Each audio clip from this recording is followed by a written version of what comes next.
Naľavo je Bradavica, napravo Východná Vysoká. Stojím na Divej veži. Dole to sedlo, to je Poľský hrebeň. Tam v tej hmle to je Gerlach.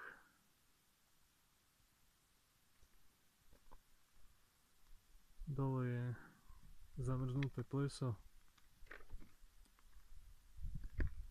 Úplne dole je zelené kačacie pleso.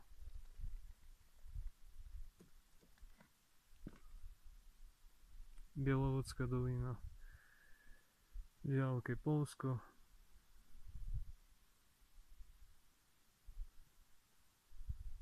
Svišťový štít, kde sme boli pred 2 hodinami.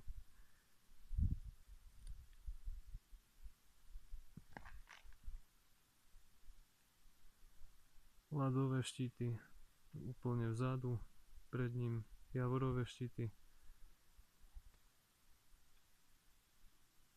Napravo Prostredný hrot, úplne vzadu Lomnícky štít. V strede je Široká väža. Dole v doline je Zbojnícka chata. A na konci hrebeňa je Slavkovský štít v tých mrákoch. Ešte podo mňou je sedlo Prielom.